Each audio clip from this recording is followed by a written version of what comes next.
So we are back on a new day of Let's Create SCP, and I don't actually know if it's called SCP. Let's just create SCP. And I built a helicopter in a live stream, and I don't intend on putting many clips from that live stream into this video, but you can just go watch the live stream on my YouTube channel. It's there, it's published, you can watch it. However, we do need a fuel source for this, because I need it to be fairly stable.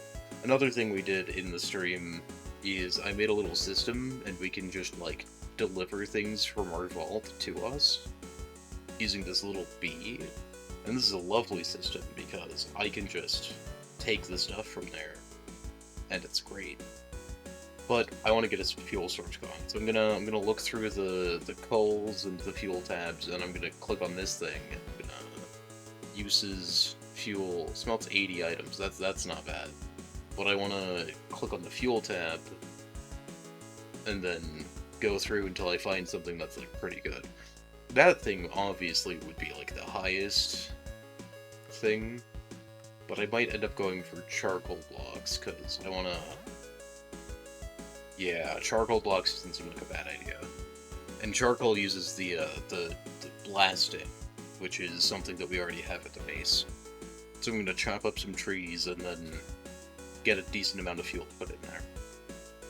And a tip for create mod, if you're chopping trees, you can actually connect up the different trees, and as long as the block that you first connected to, like that you placed the thing on, is both the lowest block and the, and it's the, what's it called? And it's an organic tree, then you can chop it, and that'll happen. And you can cut down multiple trees at once just by placing a couple. And you don't have to worry about moving the saw, chopping down a new tree, moving the saw, chopping down a new tree. You can just chop them all down at once. So then, if I cut down this tree this way, it'll fall that way. But if I cut the tree down in the opposite direction so that it's falling towards me, then it should be easier to collect. And that's a whole lot of trees all at once, and it breaks all of the leaves instantly too. Okay, so now that we've got some wood and some of those planted again, it's time to start smelting it up. And that just looks like placing it there and waiting for it to cook. I did also just find a blaze lantern that smelts 120, and that's just some blaze powder, so that's not a bad thing to also go for. However, I'm going for charcoal first. Okay, so I captured a blaze spawner. I put it over there. So I found out that I only need the portable engines if I'm at, like, max thrust, because, like, this is a normal thrust ratio. I have it tied to the ground. And, like, this is something that I would do to, like, get over all of the stuff. This is probably the max I'd be at. Maybe, yeah, this is 5. And that's only using, like, 2,000, which is half of one of these. So if I want that, and then go over here and trigger that, then this is only going like 1,000. So if I do that and turning, we've got like 2,000 out of that, plus 2,000 from the top, and that's using one of the Stirling engines. So unless I'm carrying a heavy load, I don't think I need to fuel the portable engines. Which is honestly great, because I can just keep these on me, and these are so much more fuel efficient. So what I'll probably do is I'll get the blaze blocks for that, even though this is on without having power in it. But I've got a blaze spawner over there. I can set up a deployer to auto-kill them. And then this really only needs the Stirling engines unless I'm carrying like a really heavy load, and even then, it's like 4,000, not 4,000, it's like 7,000 here. Which means that I can still, like, go forwards. Oh no, I can't. Not at full strength.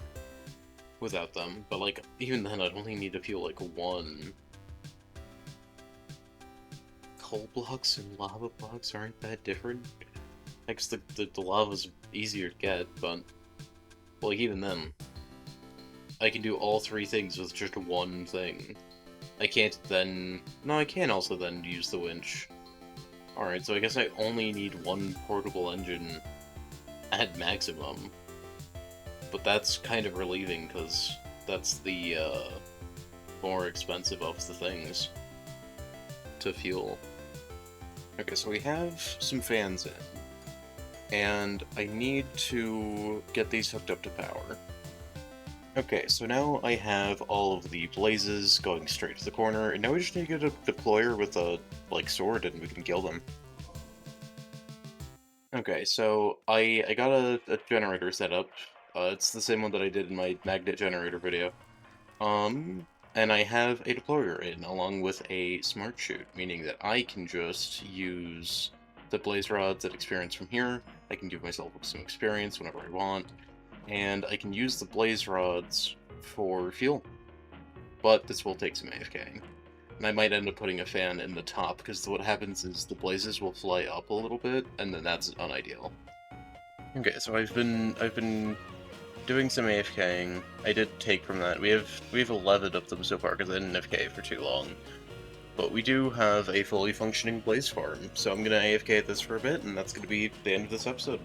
Thank you for watching, and see you in the next one.